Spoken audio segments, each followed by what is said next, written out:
Yes, nuko dutangiye kuri Mega Mind Live TV tuboneyeho guha ikaze abakunzi bacu aho muherereye mu mpande zitandukanye, abari mu majyepfo, amajyaruguru, iburengerazuba n'iburasira bwaryo, kandi namwe muri hagati y'isi, reka tuvuge tuti ikaze.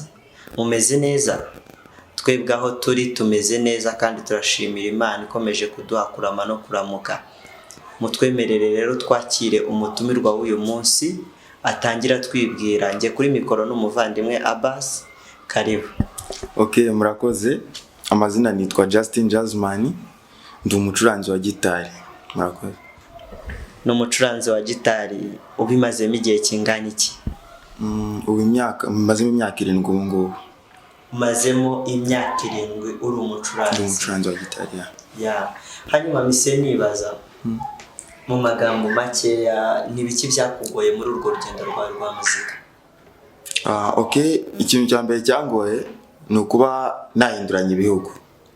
Kuba naratangiye umuziki ndi mu kindi gihugu, none nkahita nza mu kindi gihugu bikaba ngombwa ko muri kindi ngaho nongeye ngatangira undi bushyashya. So niyo ngorane ya bundi nyamukuru nagize cyane. N'ikindi nanone kuba natarigeze ngira umwarimu nariyigishaga. Bura niyo mpamvu n'imyaka yabaye myinshi nza kuza kuba wenda mba nkwatangiye mu mwaka uze ko mfite umwarimu banarese menye ibintu byinshi cyane. Ariko uretse ko nubwo byatumye kwa nta mwarimu nageze ngira, byatumye none niga byinshi byisumbuyeho. Yes. Yeah. Hagati aho imicurangire y'ibihugu iratandukanye, bimeze bite? Okay, imicurangire y'ibihugu ugize kuba inatandukanye n'ikindi no kugira ngo ndube wakamamara. Urumva hari mu gihugu umuntu yari ari mu bwa mbere, harabari bamuzi, harabakamufashije, araje ahuye n'abandi agombye kongera gutangira bundi bushyashya. Ya murabyumva. Ya misenjumva. Mu byukuri n'urugendo rutoroshye imyaka 7. Imyaka 7 ya. Hanja mbona abahanzi bajya bakora anniversaire y'imyaka 10 bamaze mu gakino. Ndaburi 3. Twizeye tudashidikanya ko nawe nyuma y'iyo myaka 3 se hari ikidasanzwe. Ya hari ikidasanzwe kabisa. Kimwe no kora nabikora mbere. Akora 9. Ni byiza gushyiraho agashya, ariko mise nibaza ikindi kibazo. Yego. Gucuranga. Ubwo turi mu gisata cya muzika. Muzika ya. Byabeshaho umuntu? Ya byamubeshaho ko hari na benshi byabeshijeho kabisa. Waduha ingero? Okay, ari nk'uwo mucuranzi ndetse n'umuhanzi witwa John Mayer. Ya yabigize umwuga nyine kuririmba no gucuranga kandi byamubeshijeho kabisa, nta kandi kazi. Nta kandi kazi agira akora mu rwose. Usanga afite nk'iduka acuruza. Ya no umuziki kabisa, gucuranga mu performances, gusohora indirimbo zikagurwa kuri YouTube cyane, ugasanga baramureba Spotify, Apple Music, mbese ni henshi cyane ko nabivuga. Ubwo dahita ngaruka mu ruhande rwawe kuko nawe turi kumwe uyu munsi wa none. Okay. Nkawe mu byukuri aho utangiye gucuranga muri iyo myaka 7, itandukaniro rya Jazzman mbere yuko atangiye gucuranga n'uyu munsi wa none acuranga niriye? So itandukaniro ngo mushatse kuvuga gute? Iyo mvuze itandukaniro, mbese hari Jazzman wa kera atazi gucuranga. Uwo ni Justin. Ya. Uyu munsi wa none Justin yahinduye izina aba Jazzman gucuranga. Ni yihe mpinduka none? Ni ikihe kintu avuga ati gucuranga byangejeje kuri iyi level ntari kugeraho igihe ntari wendi ndi umucuranzi? Okay, muzike cyangwa se gucuranga byatumye ko nyine nakazi gasaba kugenda uhura n'abantu benshi cyane. So kubona nka connection cyangwa iki usanga ari ibintu byoroshye, ugasanga gucurangiye nk'umuntu wenda ngo umuhanzi ariko afite n'indi service cyangwa afite n'ikindi kintu wamukuraho gutyo, ugasanga wenda nko kwamaza nk'ibicuruzwa runaka, ugasanga biranyorera since mfite public kudara. Muri ubwo buryo reka duhereho twamamariza Soso Fashion Designer.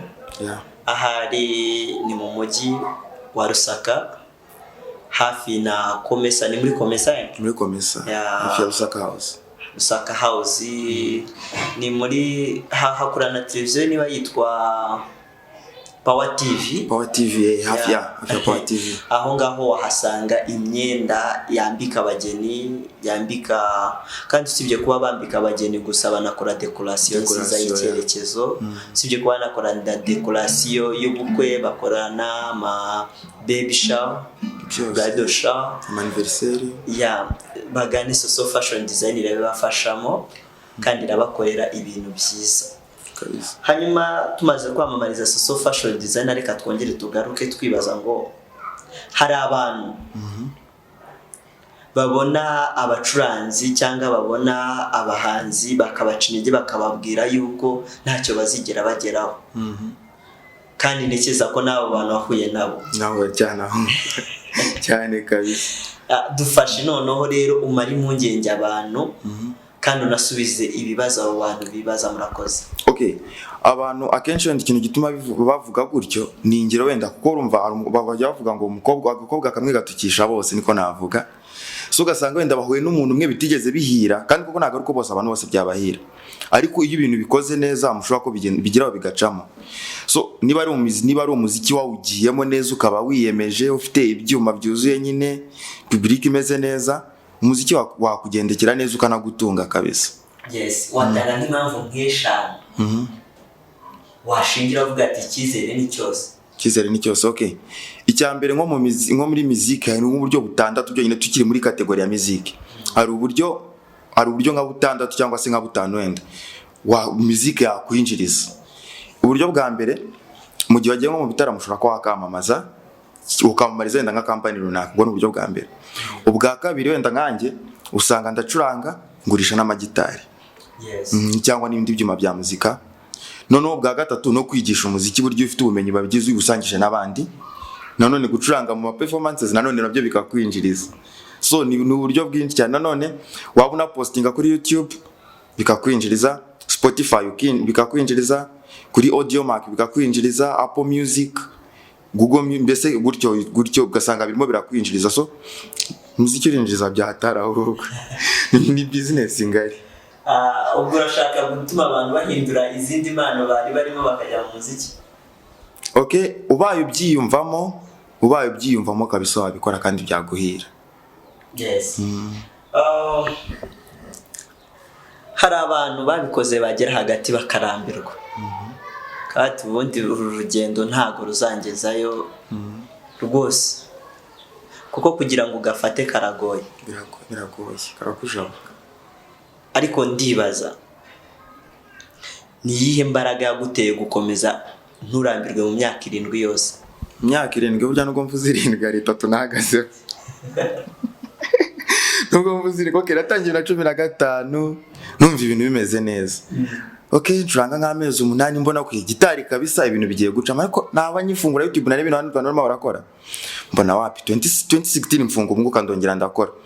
2017 kumeza ndavuga gitari ndabiretse. Ko hamwe mfite amagitari abiri yose ndayasiga. Nza mbere ko nza muri Zambia ndavuga ko ibintu sinshobora kongera kubikora. Ariko ngeze muri Zambia nyine ko kumugenda uhura nyine n'abantu umunaniza kuri gitari nkozeho. Undi wamugani gukina biretse we. Ngo rero maze ubwo warugiye ku mwaka warushize na mitsa nko biretse. Navuga okay, wamungani gukina biretse. So mfata gitari nkajya nyine nkora nyine nitaye okay, nimba imenya nzabimenya, ninabimenya sinzabimenya, ariko nagerageje. Uriya kwanga kugerageza, iyo wanze kugerageza babyapfuye.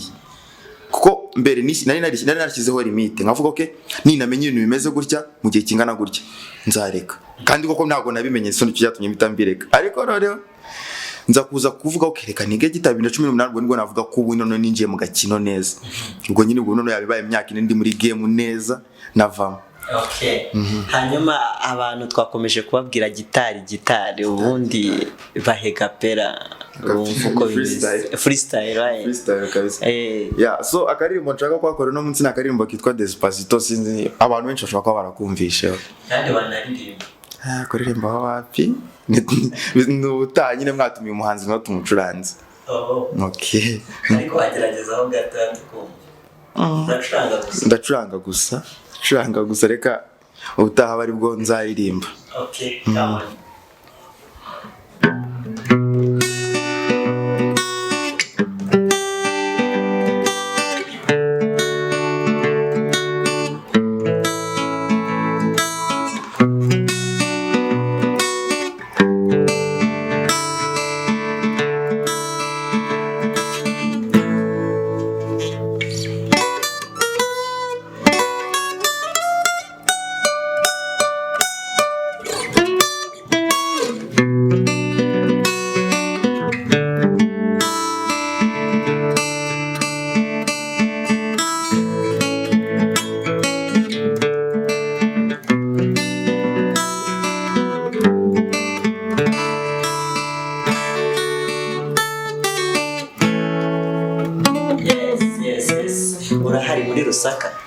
ndahari muri Rusaka kabisa.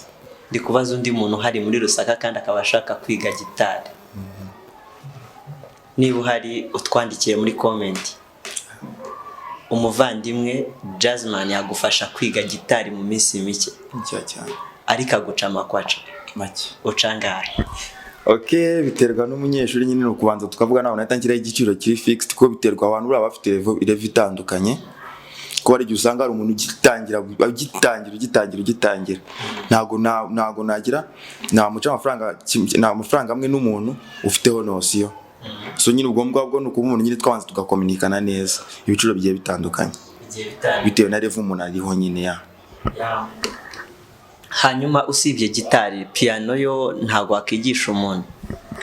No, hari abandi hari umugenzi wanjye bicuranga cyane kandi arabizi, niwe wayigisha. Nge nibanze kuri gitari gusa, nta kindi kintu nigeze njya no kuririmba abonye ko byanze, ni gitari gusa mbese.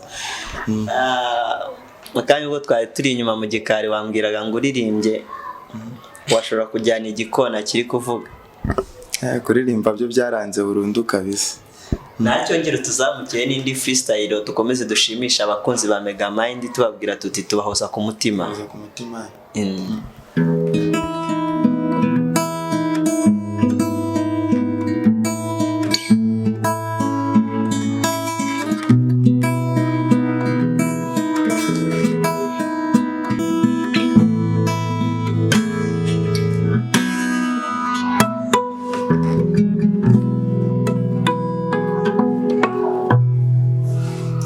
Kandi buri abantu bazi umuziki bamenya indirimbo bacurangaga.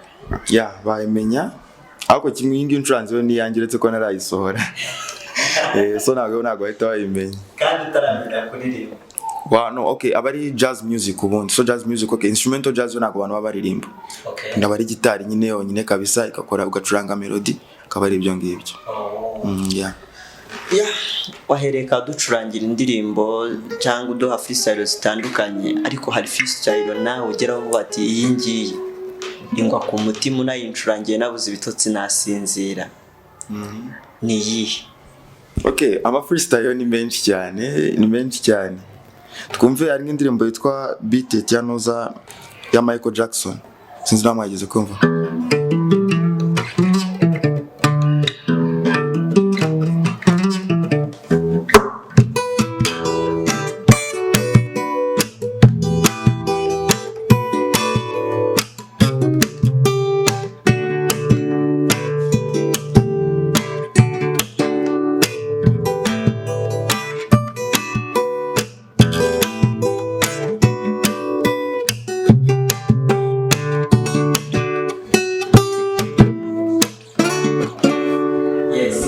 None ngize ikibazo. Yego.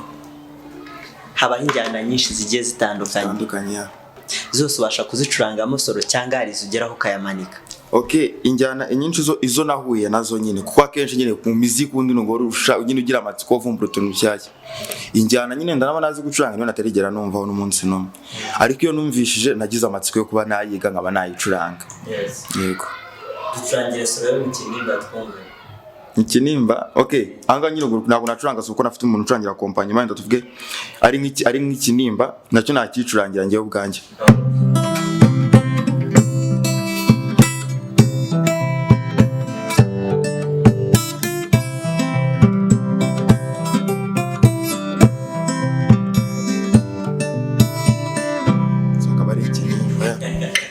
Twagiye na hip hop. So hip hop reka twumve.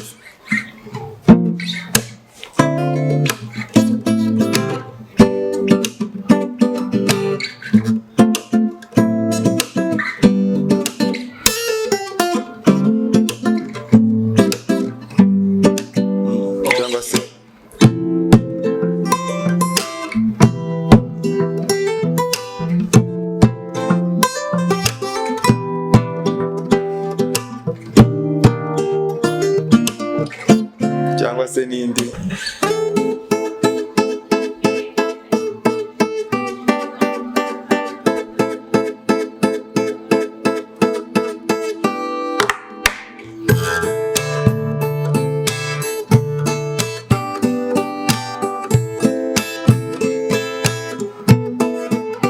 indirimbo kwamamaza ba Dr. Dre na Snoop Dogg, so ni hip hop yo mwimerere kabisa. Ziko nanjye ngiye gushyiramo imirongo. Shyiramo imirongo kabisa. Ariko birashoboka ko n'abandi mukuru wawe mu kutamenya kuririmba tu. Duhuje ubumuga rero. Nako Imana yo kutaririmba. Wagireka gutukana. Ntago nukaye. Hanyuma nzamukira n'agasebene gatoya wenda yo ndabasha kwiririmba. Sebeneka ngiye kuririmba ingongomani katwumva.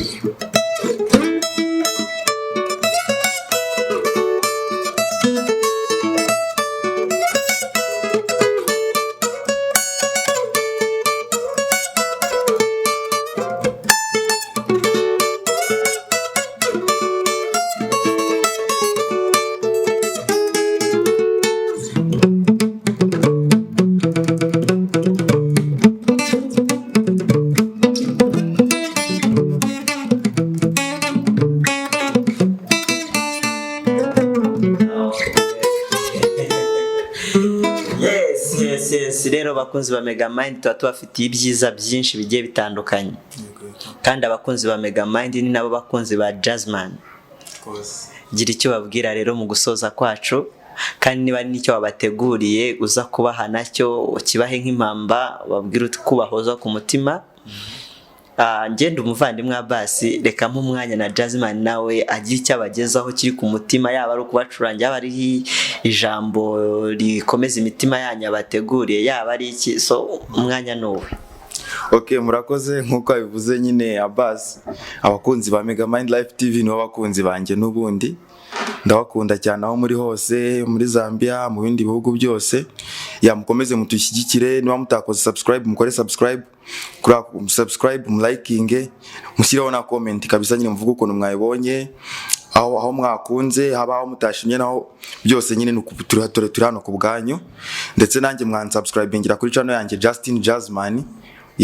Nanjye no nkunze gushyira ibikorwa kumurika nyine ibikorwa byanjye, kandi abakunda cyane murakoze.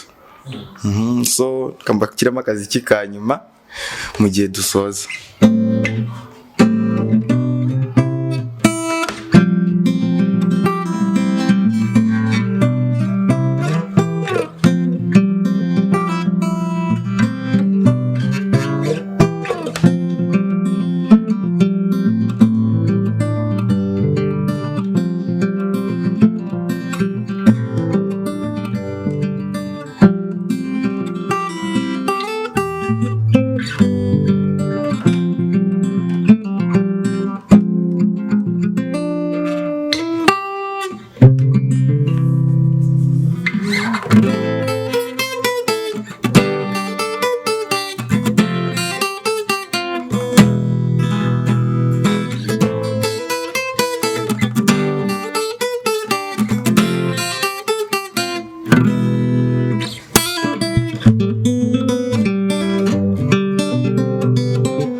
Yes. Nuko dushoje gahunda y'umunsi kuri mikoro n'umuvandimwe Abbas, umutumirwa ari Justin Jazzman. Kandi twa turi kumwe na cinematographer Trigger. Turi kumwe n'abavandimwe mwakomeje kudukurikira, naho utaha interview nk'izi nziza ziruhura mu mutwe kandi zigatanga icyerekezo kubakibuze ziracyakomeje kuri Megamind Live TV. Naho utaha, ciao, bye. Alright, murakoze.